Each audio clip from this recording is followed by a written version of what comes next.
सबसे प्यारी है, माँ तू जग में न्यारी है।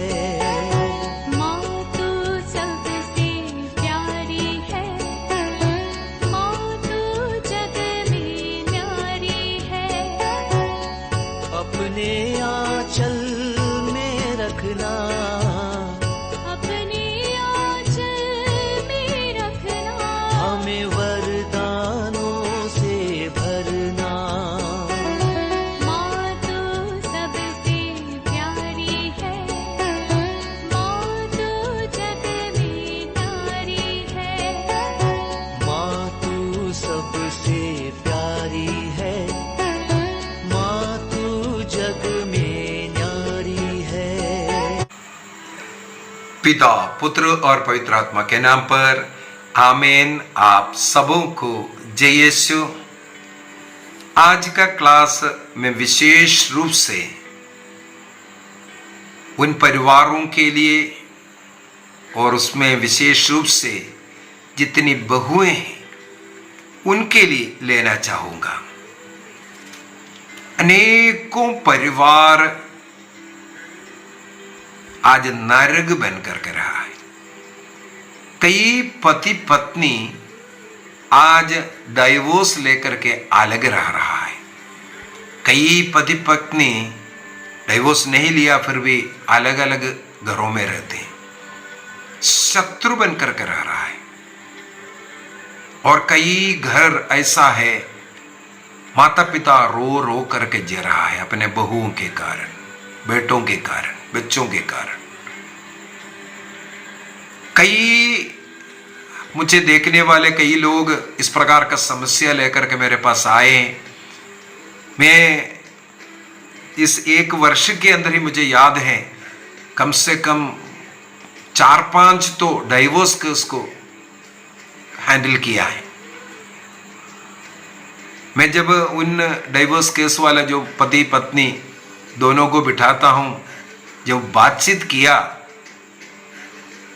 लोग स्वयं स्वीकार भी करते हैं जो दोषारोपण उन लोगों ने किया है एक दूसरे को हराने के लिए किया, मन में शत्रुता रख करके किया। नहीं तो बोला, वकील ने बोला ऐसा बोलना जरूरी है, केस जिताना है, उनको हराना है, उनको दंड दिलाना है। पति को दंड देने के लिए, पति के माता पिताओं को दंड देने के लिए झूठी बातें बोल करके केस लड़ने वाले कई माता पिता रो रो करके फोन किया। ऐसे कई परिवार मुझे मालूम है।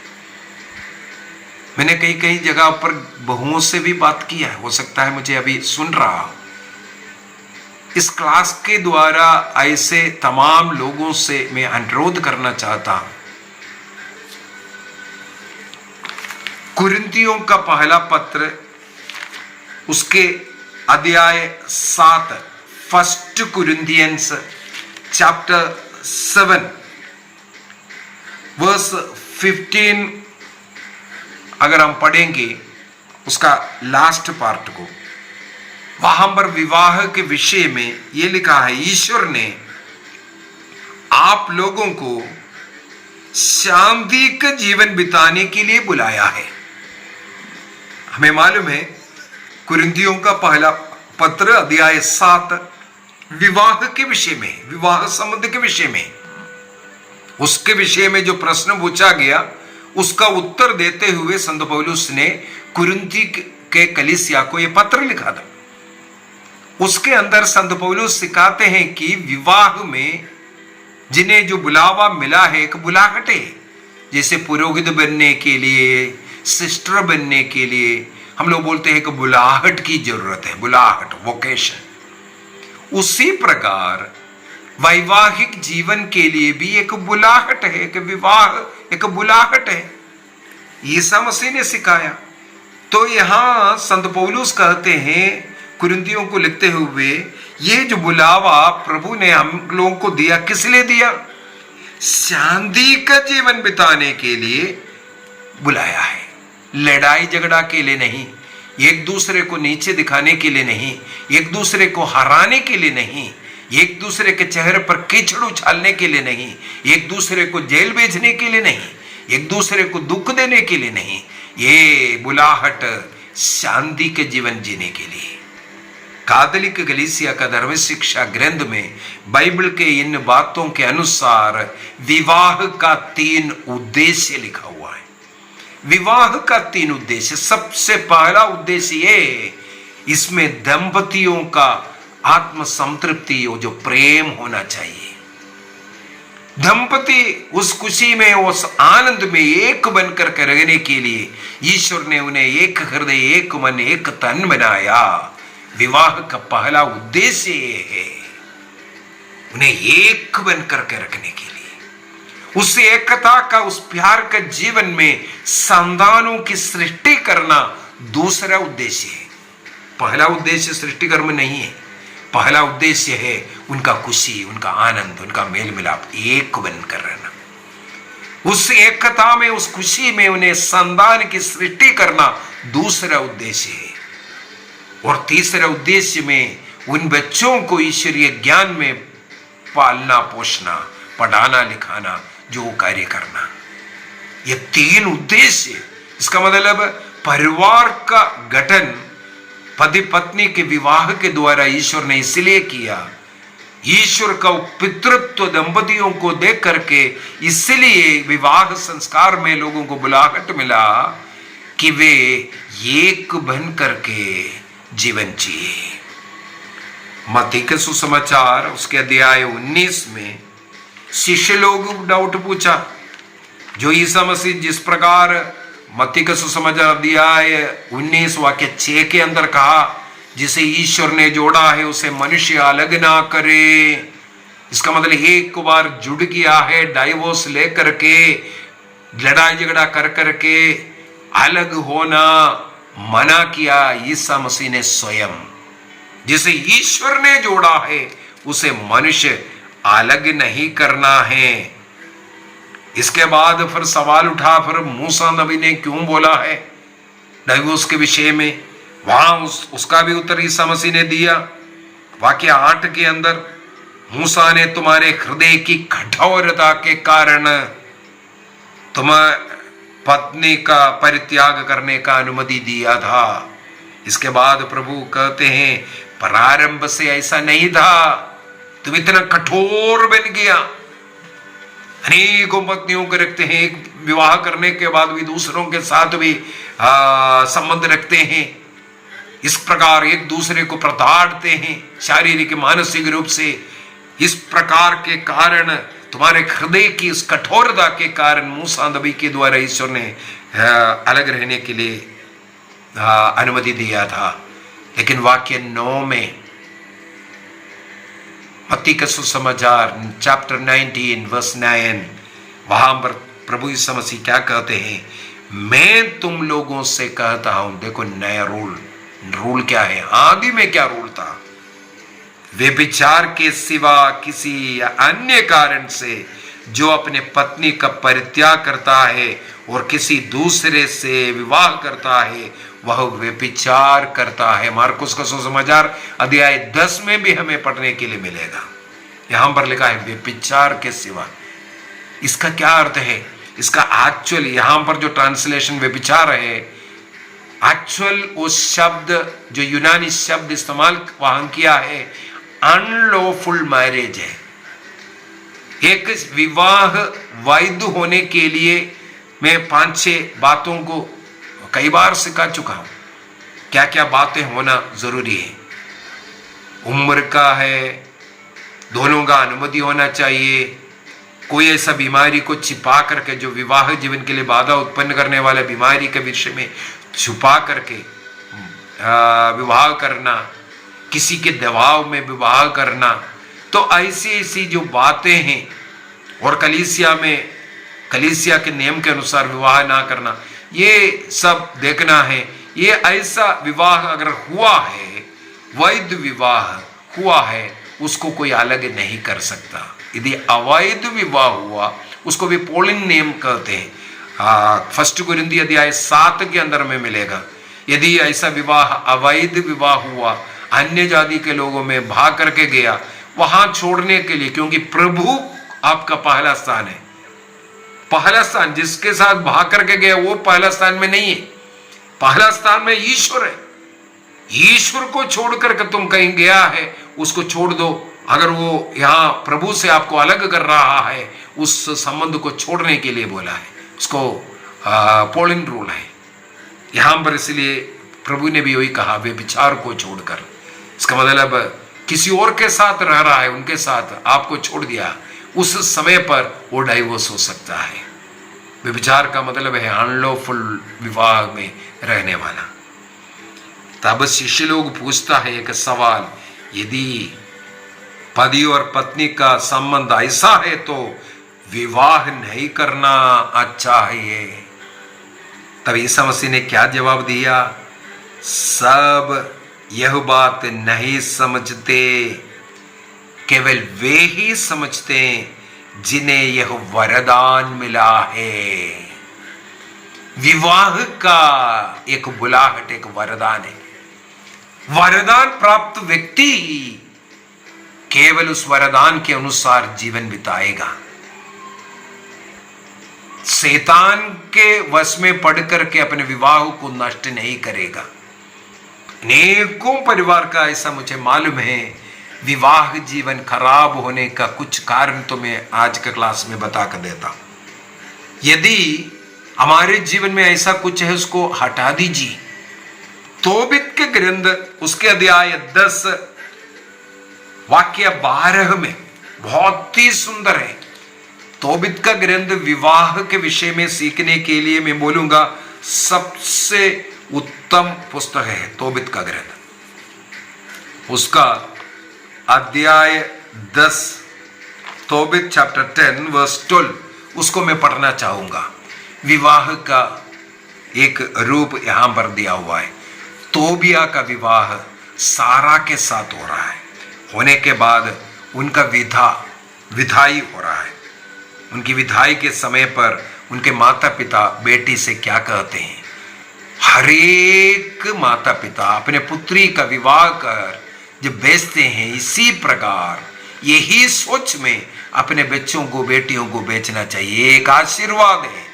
माता पिता अपने बच्चों को, बेटियों को जो विवाह के बाद जो आशीर्वाद देना चाहिए वो यहां लिखा हुआ मिलेगा। उसने अपने पुत्री सारा का चुम्बन किया और उससे कहा, पिता अपने पुत्री की चुम्बन कर उसे कहता है कि बेटी अपने सास ससुर का आदर करना। बेटी अपने सास ससुर का आदर करना,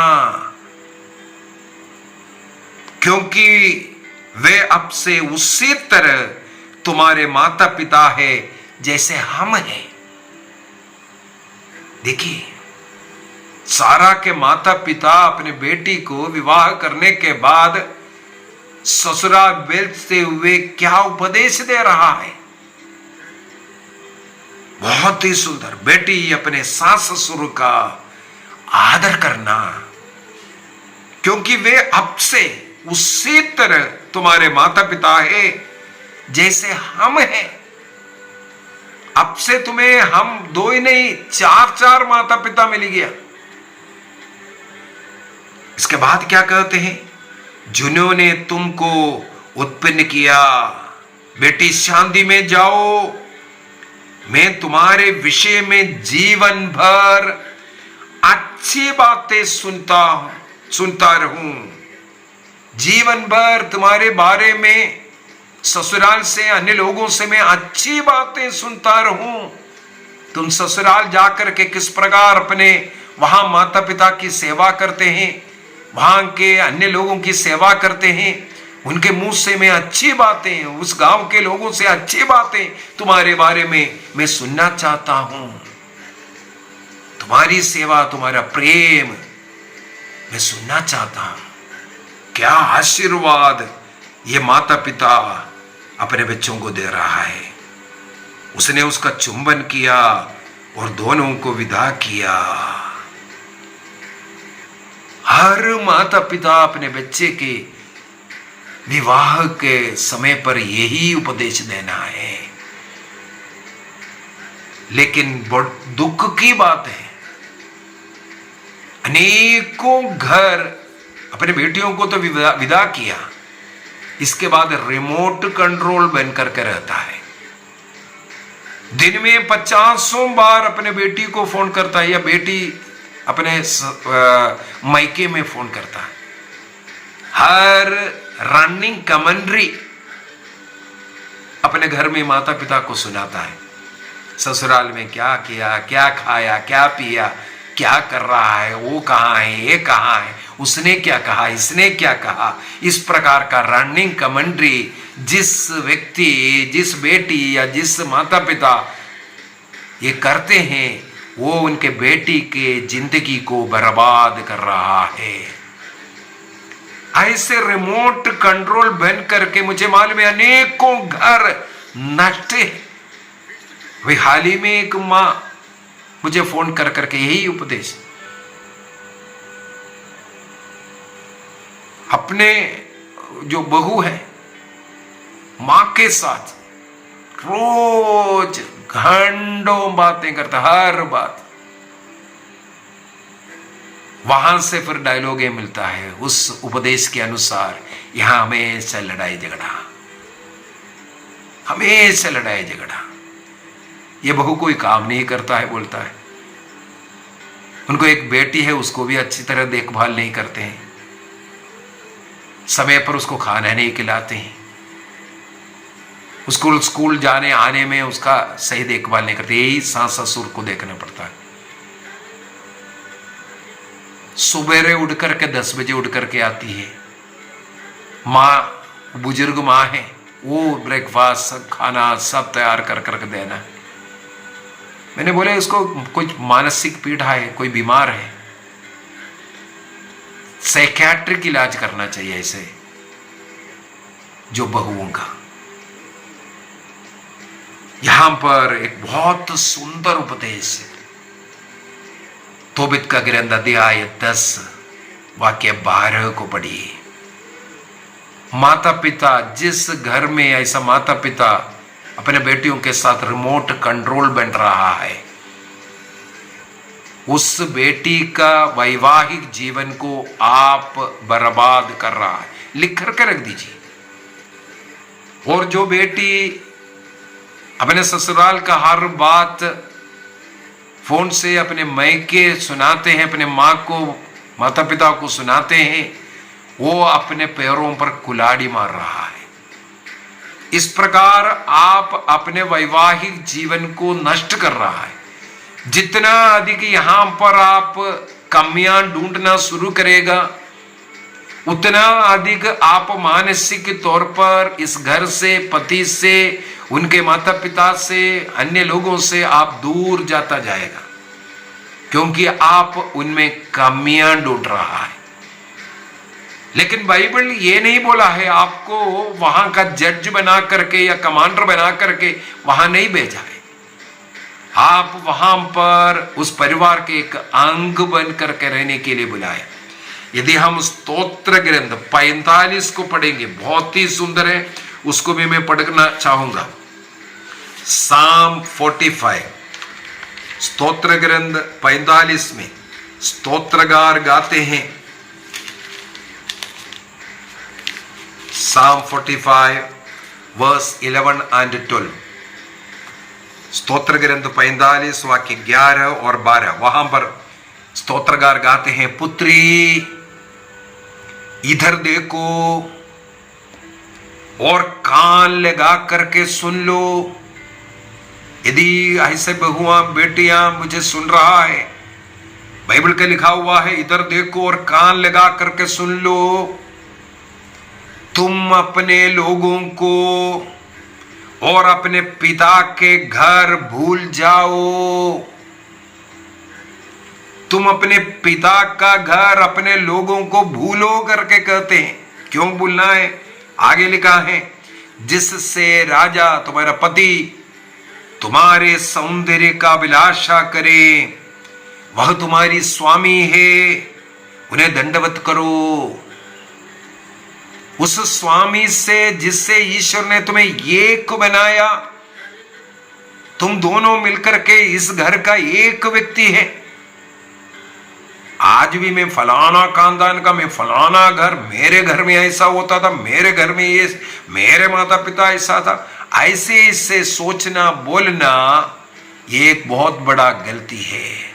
इसका मतलब तुम उस घर को छोड़ा नहीं है, अभी तक यहां आया हुआ है, लेकिन तुम्हारा जड़ वहां पकड़ का हुआ।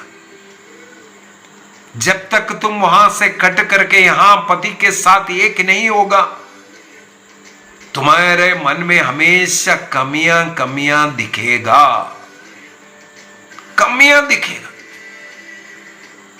इसलिए उस रिमोट कंट्रोल को ऑफ कर दीजिए, उसको डिलीट कर दीजिए, बंद कीजिए। वहां से आपको कट करके यहां का परिवार का बनना जरूरी है। विवाह के साथ आपका घर, पति का घर, पत्नी का घर बन गया, वो दोनों एक बन गया। लेकिन अनेकों लोग अपना वही गीत गाते हुए रहता है, मैं फलाना कांत का, फलाना ये फलाना, और जिस घर में आया उस घर में कमियां ढूंढना शुरू करते हैं। यहां पर लिखा है अपने पिता के घर को, अपने लोगों को भूल जाओ। इसका ये मतलब नहीं है वो उनके साथ कोई संबंध नहीं रखना, नहीं, चर्च ये नहीं सिखाता। आपका माता पिता ही है, लेकिन ये रिमोट कंट्रोल सिस्टम बंद करना जरूरी है। आप वहां से कट करके आप एक नया व्यक्ति बन गए। अभी उत्पत्ति ग्रंथ के अंदर ईश्वर जो आदम और हेवा को जो विवाह, हमें मालूम है कहानी, हेवा को सृष्टिकर आदम के सामने लेके आया। आदम बोलने लगे ये तो मेरे हड्डियों की हड्डी, मेरा मांस का मांस है। इस प्रकार उन्हें जब स्वीकार किया तो ईश्वर ने क्या कहा, इस कारण पुरुष अपने माता पिता को छोड़ेगा, अपने पत्नी के साथ रहेगा, वे दोनों एक शरीर हो जाएंगे। मत्ती के सुसमाचार अध्याय 19 वाक्य 6 में इसलिए ईसा मसीह ने कहा जिसे ईश्वर ने एक बनाया मनुष्य अलग ना करे। पति को अपने माता पिता के नाम से उनके अधीन में था, इसके बाद अब ये विवाह के द्वारा पति अपने घर में ही रह रहा है। इसलिए लिखा है अपने माता पिता को अभी छोड़ना है। किसके साथ? पत्नी छोड़ करके आ गया है, उनके साथ एक बन करके एक परिवार यहां बनना है। अभी ये जो पति पत्नी जो नया बना है, ये माता पिता को छोड़ा और ये एक परिवार बनाया। और जिस घर में तुम रहते हो उस घर का माता पिता बुजुर्ग लोगों का यदि अनादर करेंगे, वो घर नष्ट होगा, नष्ट होगा। कई लोग सोचते हैं हाँ मैं तो केवल पति के लिए आया, पति मैं बस, अन्य कोई संबंध नहीं चाहिए। नहीं, ये भी गलत है। जिस घर में विवाह हुआ वो घर आपका घर है, वो घर के लोग आपका घर के लोग हैं। इसके लिए बहुत ही सुंदर उदाहरण एक और वचन में उठाना चाहूंगा। बाइबल के अंदर एक ग्रंथ है रूत का ग्रंथ। ये रूत हमें सिखाते हैं बात, रूत का ग्रंथ। शायद आप जानते हैं रूत के ग्रंथ के अंदर नाओमी मां का नाम है, उनका 2 पुत्र थे। उन्होंने शादी किया, मोवाबी स्त्रियों से शादी किया, क्योंकि उस समय पर इस्राएल छोड़ करके लोग मोवाब देश में रह रहा था। नाओमी और उनका पति का मृत्यु हुआ। अभी इसके बाद दोनों बेटों ने शादी किया, मोवाबी स्त्रियों से शादी किया। एक का नाम था रूत और छोटी वाली, बड़ी वाली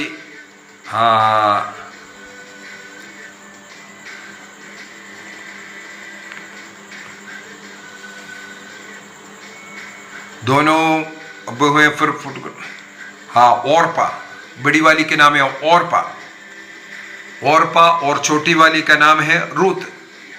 और उनका भी पति, दोनों के पति का मृत्यु हो गया। तब नाओमी ने कहा अब तुम लोग मेरे साथ रह करके क्या करना है, तुम्हारा पति भी मर गए, कोई बच्चा भी नहीं है, इसलिए तुम अपने पिता के घर में चले जाओ, दोबारा शादी कर करके अच्छा जीवन जियो, और मैं मेरे देश में बेथलेहम वापस चले जाता हूं, इसराइल वापस चले जाता हूं। मोआब देश को छोड़ करके जाने के पूर्व में नाओमी, वो मां अपने दोनों बहुओं से कहते हैं तुम अपने पिता के घर चले जाओ। सबसे पहले दोनों ने मना किया, लेकिन मां फिर से बोलने लगी, मेरे कारण तुम क्यों ऐसा जिंदगी बर्बाद करना, जाओ विवाह करो रहो। तब बड़ी वाला जो बहू है ओरपा अपने सास को चुंबन देकर वो अपने पिता के घर लौटी, लेकिन रूत अपने सास मां को लिपटे रही, वहां रही। वाक्य 14 में हम लोग पढ़ते हैं, दोनों बहुएं फिर फुट फुट कर रोने लगी। ओरपा अपने सास को गले लगाकर अपने लोगों के यहां लौट गई, किंतु रूत अपनी सास से लिपट गई और रूत को फिर समझाने लगी। तब रूत का क्या जवाब है, यह हम लोगों को सीखने की जरूरत है। वाक्य 16 में लिखा है, रूत ने उत्तर दिया, इसके लिए अनुरोध ना कीजिए कि मैं आपको छोड़ दूं और लौटकर आपसे दूर हो जाऊं। आप जहां जाएगी वहां मैं भी आऊंगी, आप जहां रहेगी वहां मैं भी रहूंगी। आपकी जाति मेरी भी जाति रहेगी। जो आपका ईश्वर है वो मेरा ईश्वर रहेगा। जहां आप मरेगी वहां मैं भी मरूंगी और दफनाई जाऊंगी। यदि मृत्यु को छोड़कर कोई और बात मुझे आपसे अलग कर दे तो ईश्वर मुझे कठोर से कठोर दंड दिलाए। वाह, रूत का ये बात हर बहू के हृदय में रखना जरूरी है।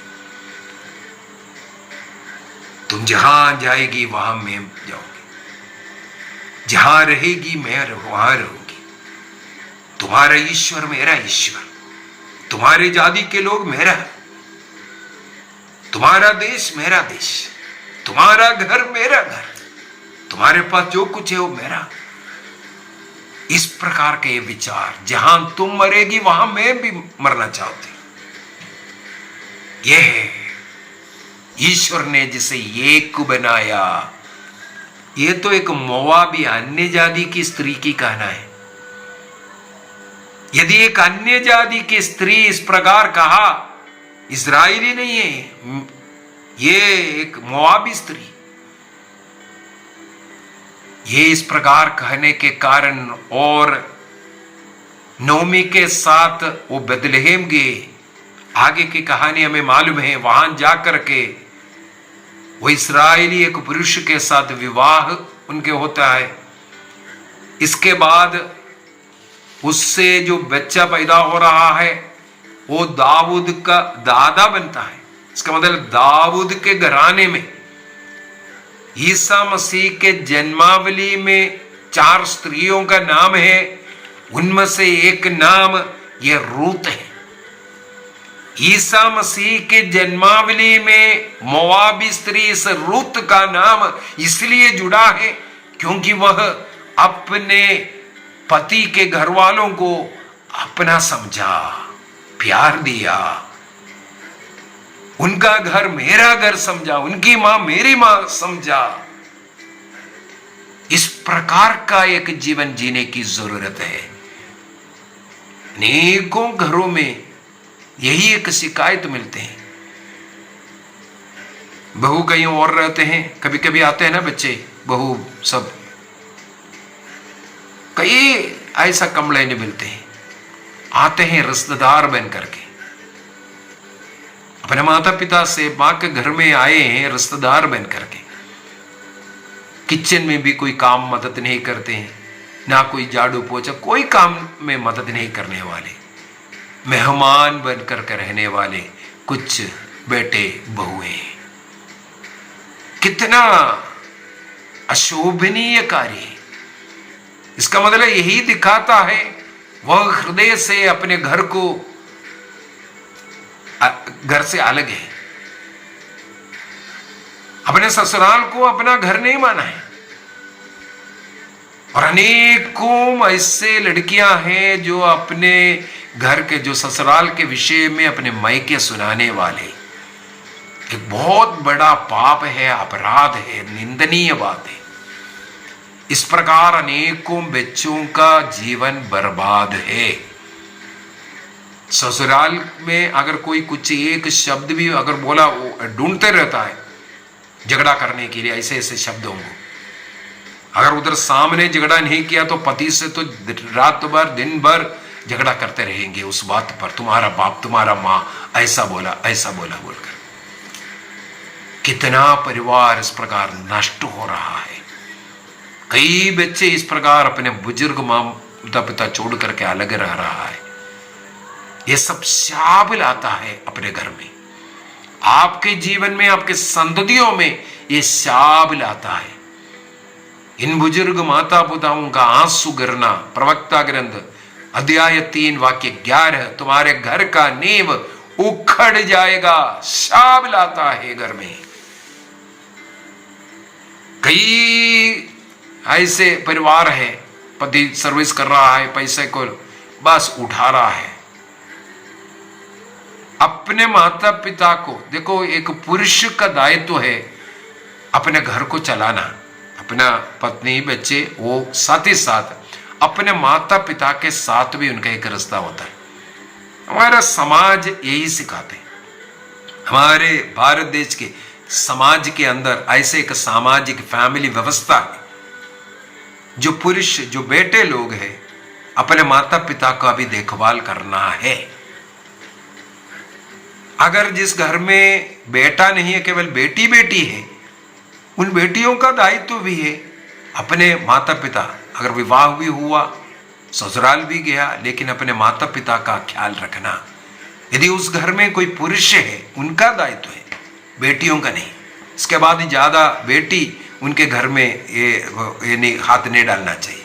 कई घर ऐसे टूटे क्योंकि वहां उस बेटे का पत्नी है, ये बेटी शादी कर करके भेजा है, लेकिन कमांड करने के लिए, अपने भाभी के साथ झगड़ा करने के लिए वहां पहुंचते हैं।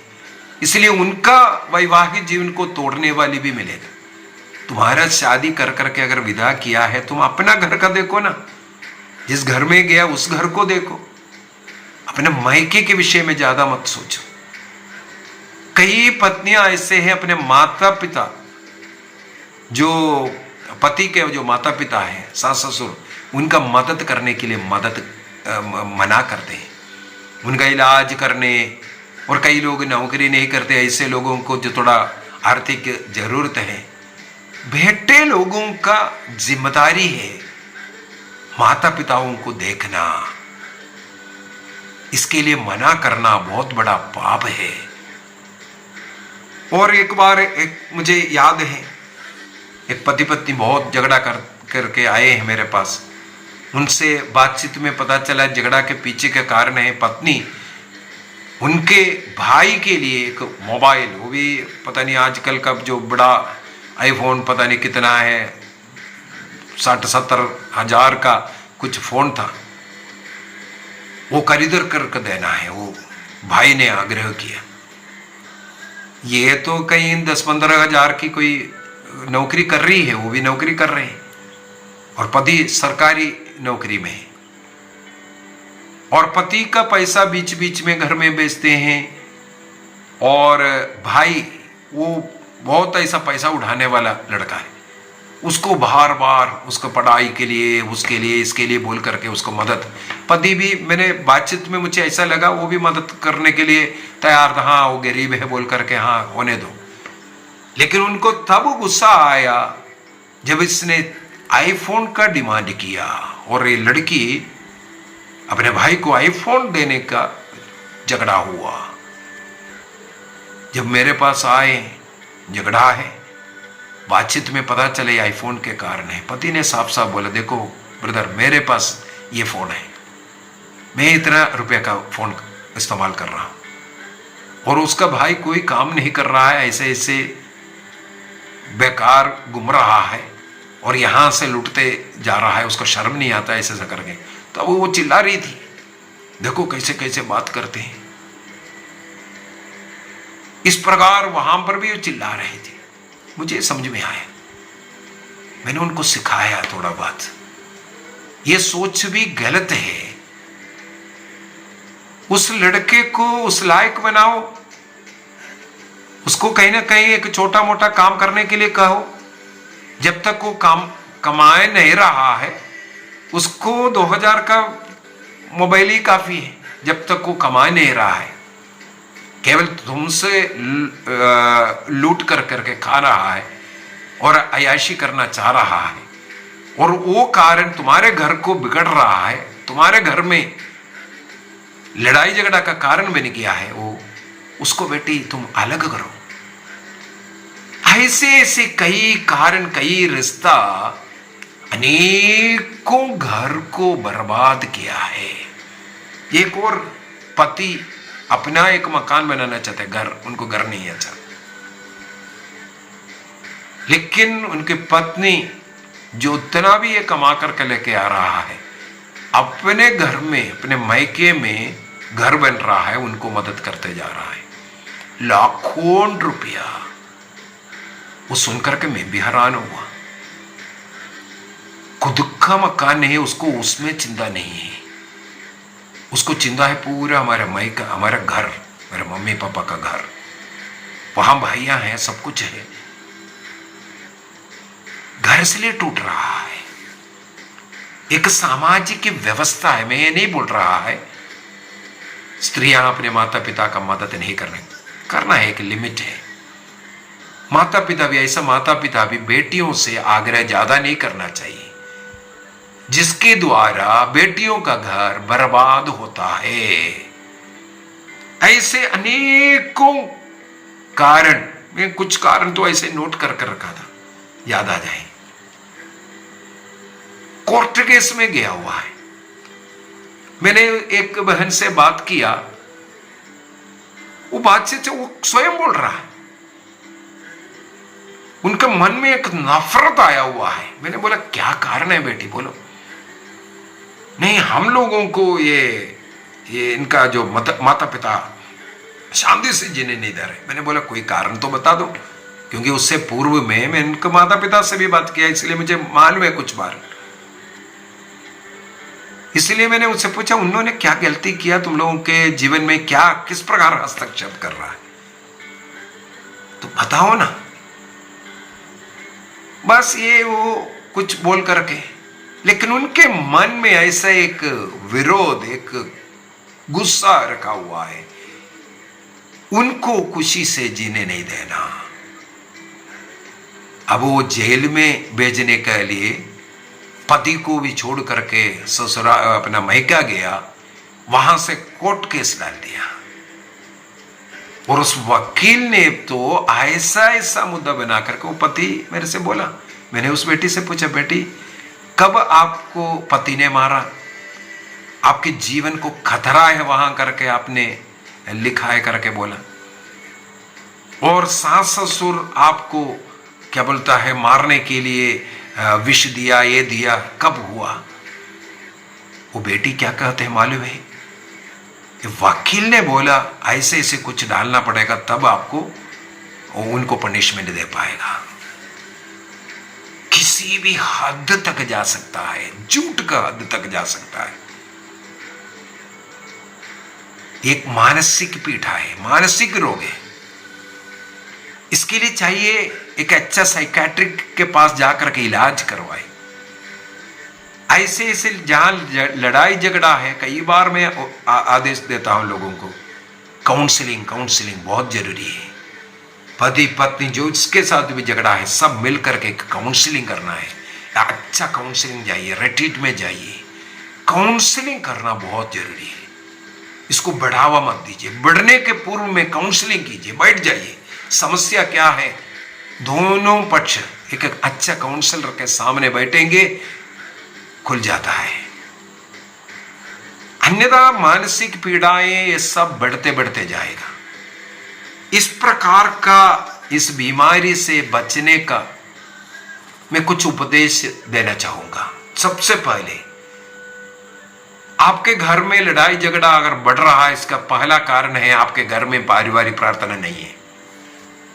फर्स्ट, मुझे मालूम है, यदि घर में रोज प्रार्थना होता है, परिवार मिलकर के प्रार्थना करता है, 1 घंटे का पारिवारिक प्रार्थना जिस घर में होता है, मैं नहीं बोल रहा है कभी झगड़ा नहीं होगा तो भी जल्दी ठीक हो जाएगा। उस घर में ऐसा शैतान नहीं रह सकता। पेतरुस का पहला पत्र अध्याय 5 वाक्य 8 से यही लिखा है, अब सावधान रहे, आपका शत्रु दहाड़ता हुआ सिंह की तरफ विचरते रहता और ढूंढते रहता है किसे फाड़ खाए। आपका शत्रु सिंह की तरह है, जिस प्रकार सिंह मनुष्यों को, जानवरों को फाड़ कर खाता है, उसी प्रकार आपका शत्रु जो शैतान है, आपका परिवार जिसे ईश्वर ने एक बनाया, उसे फाड़ने का विचार कर रखा है। इसलिए घर जहां शाम के समय पर 1 घंटा प्रार्थना में बैठेगा, वो झगड़ा से, नफरत से बच सकता है, एक दूसरे को प्यार देने वाला, आदर देने वाला बन सकता है। वहां पर सहन करने का शक्ति मिलता है, क्षमा करने की शक्ति मिलता है, एक दूसरे का सेवा करने की कृपा मिलता है। वहां प्रेम आ सकता है जहां ईश्वर निवास करता है। ऐसे झगड़ा करने वाले व्यक्ति कभी भी परम प्रसाद को ग्रहण ना करे। योहन का सुसमाचार दिया है 13 वाक्य 27 में लिखा है, इस प्रकार के लोग यदि परम प्रसाद प्रभु का शरीर रक्त को ग्रहण करेंगे, शैतान उनको छोड़ करके कभी नहीं जाएगा, क्योंकि वो पाप की स्थिति में है। मैं कई बार क्लास ले चुका हूं। एक व्यक्ति यदि प्रभु का शरीर रक्त को रोटी दाकरस के रूप में ग्रहण करने के लिए 5 बातें सिखा चुका हूं। सबों के साथ जब तक मेल मिलाप नहीं है, सास ससुर के साथ, लोगों के साथ झगड़ा करने वाला, नफरत रखने वाला परम प्रसाद को ग्रहण ना करे। जब तक मेल मिलाप की अवस्था में नहीं है, परम प्रसाद प्रभु का शरीर रक्त को ग्रहण नहीं करना चाहिए। करने के कारण आप बर्बाद हो रहा है, नफरत आपके घर को बर्बाद कर रहा है। केस भी चल रहा है, चर्च जाकर के प्रभु को भी ग्रहण कर रहा है, गलत।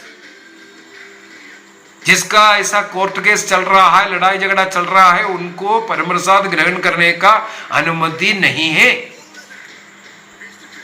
सबसे पहले मेल मिलाप में आइए, सबों के साथ मेल मिलाप में होना जरूरी है। दूसरों का बुराई करता, निंदा करता, झगड़ा करता, इसके बाद भी ये सब ग्रहण करना, ये आपके घर को बर्बाद करता है। इसके बाद अपने परिवार को प्यार करना, सेवा करना शुरू करो। आप नौकरानी नहीं बन जाएगा घर में कुछ काम करने से।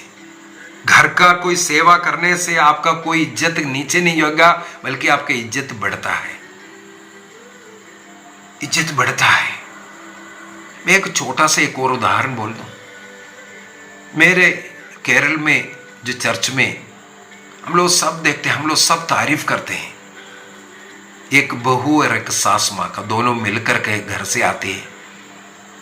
ये बहू चर्च के अंदर आते ही सबसे पहले जो प्रार्थना किताब, मिसा का किताब होता है, 2 किताब उठाता है। एक किताब अपने सास माँ जहां बैठी है वहां आ जा करके देती है। इसके बाद अपने स्थान हर रोज हम लोग देखते हैं,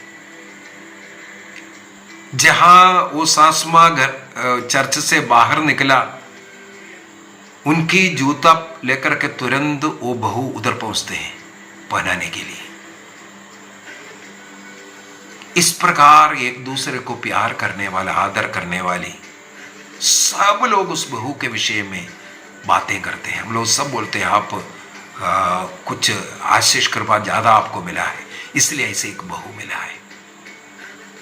आप ये नहीं सोचना है उस बहू को, उनके माता पिता को भी मैं जान रहा हूं, प्रार्थना करने वाले एक परिवार का, एक प्रार्थना का जीवन जीने वाले एक परिवार का वो बेटी है। उसको उसके परिवार से संस्कार यही मिला है। जिस घर में भेजा है उस घर के मां को अपने मां के समान प्यार करना, सेवा करना, कम से कम बुजुर्ग माता पिताओं का सेवा करना सीख लीजिए, आदर करना सीख लीजिए, बात करना सीख लीजिए। और जिसके साथ आपको इतना अधिक, मैं ये नहीं बोल रहा अपने माता पिता से बात नहीं करना, लेकिन रोज मोबाइल में गंडोर रहना गलत है। ये आपको आपके घर से आपको दूर कर देगा, आपके ससुराल से, आपके पति से आपको दूर करने का।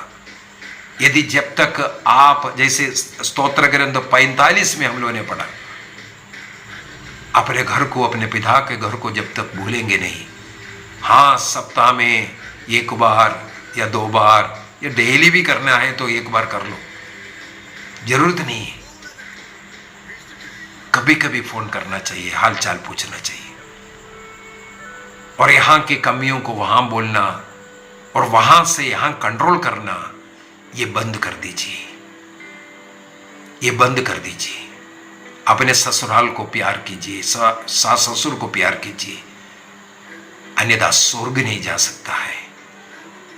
आप पाप के बंधन में रहेगा। घर को स्वर्ग बनाने के लिए ये रिश्ता बहुत जरूरी है। हमारे इस YouTube चैनल में डिस्क्रिप्शन में जाइए, फैमिली लाइफ, पारिवारिक जीवन के विषय में एक टाइटल मिलेगा, उसके अंदर अनेकों क्लास मिलेगा आपको परिवार के विषय में, पारिवारिक रिश्ते के विषय में, बहू बेटे के विषय में, बच्चों के माता पिता के बीच में, ये सब रिश्ता का विषय में मैंने क्लास ले चुका हूं, उसको भी आप देख लीजिए।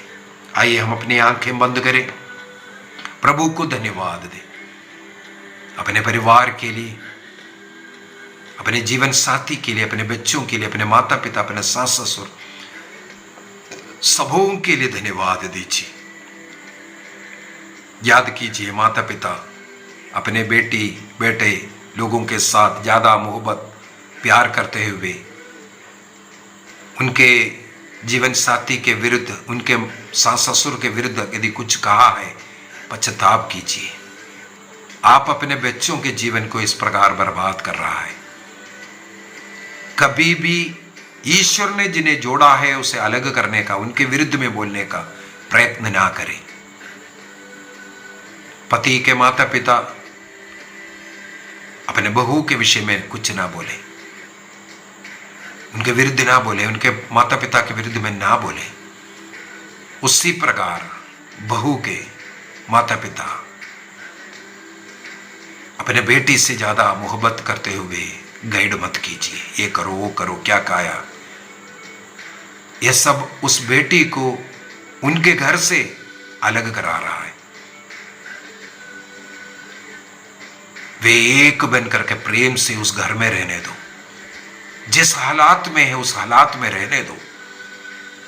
आपका गाइडेंस उस बच्चे का जीवन को बर्बाद करेगा, उनके वैवाहिक जीवन को बर्बाद करेगा।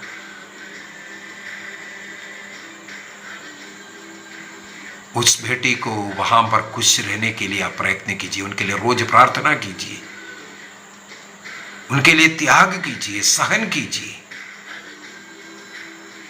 इसके द्वारा उस बेटी का जीवन को आप और अच्छा बना सकता है। जितने भी ऐसे परिवार में तनाव है, ऐसे दंपतियों को, माता पिताओं को, सास ससुरों को मैं समर्पित करता हूं। सारी शैतानी हरकतें नष्ट हो जाएं, हर एक घर में शांति आवे। ईश्वर ने शांति के जीवन जीने के लिए हमें एक परिवार दिया, वैवाहिक जीवन दिया। अपने को विनम्र करने का निर्णय कीजिए, दूसरों को हराने के लिए नहीं, मैं दूसरों से कुछ कम नहीं ऐसा बोल करके रहने के लिए नहीं। अपने को विनम्र कीजिए, अपने को विनम्र कीजिए, उस रूत के समान बनिए। अपने को विनम्र कीजिए, क्षमा करना, सहन करना। फिलिपियों का पत्र दिया है 2:3 में, आप अपने को नहीं दूसरों को अपने से श्रेष्ठ मानो। आपको ईसा मसीह का वो मनोभाव मिल जाए जो ईश्वर होकर के अपने को शून्य बनाया। आपका जीवन के उदाहरण अन्य लोग देखें। इस प्रकार आपके माता पिताओं को आपके विषय में अच्छा सुनने के लिए मिले। प्रभु आप सबों को आशीष प्रदान करें, पिता, पुत्र और पवित्र आत्मा के नाम पर, आमीन। आप सबों को जय यीशु।